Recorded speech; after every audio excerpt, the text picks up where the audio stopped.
সরকারের নির্ধারণ করে দেওয়া দামের চেয়ে বেশি দামে ভোজ্য তেল বিক্রি হলে আইনানুগ ব্যবস্থা নেওয়া হবে বলে জানালেন বাণিজ্যমন্ত্রী টিপু মুন্সি।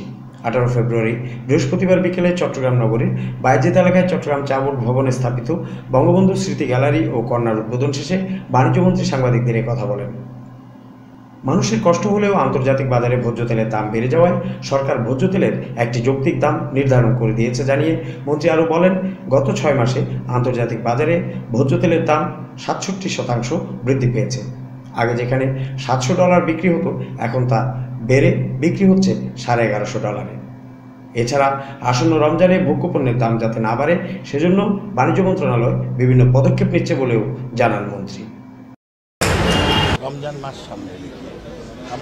মাস সামনে রেখে আমরা চেষ্টা করেছি যেসব জিনিস রমজানের সময় বেশি প্রয়োজন, ভোজ্য তেল, চিনি ছাড়া বুট, খেজুর, পেঁয়াজ, এই সবগুলোই আমরা সেটা চিন্তা করে ব্যবসায়ীদের সাথে কথা বলেছি এবং আমরা আমাদের নিজেদের টিসিবির মাধ্যমে বিশাল পরিমাণ ইম্পোর্টের চেষ্টা করছি, যেটা অন্যান্য বছরের তুলনায় ডাবল। এবং সব ব্যবসায়ীদের সাথেও কথা বলেছি, তারাও আশ্বাস দিয়েছেন যে রমজান মাসে যৌক্তিক পর্যায়ে মূল্যটা থাকে।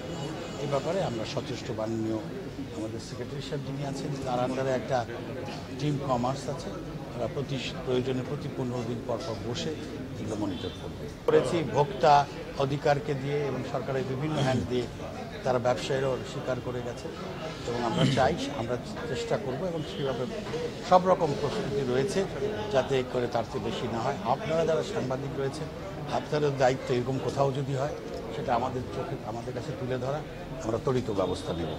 এর আগে বাণিজ্যমন্ত্রী চা বোর্ডে বঙ্গবন্ধু গ্যালারি ও কর্নারের উদ্বোধন করেন। বাংলা বাণী, চট্টগ্রাম।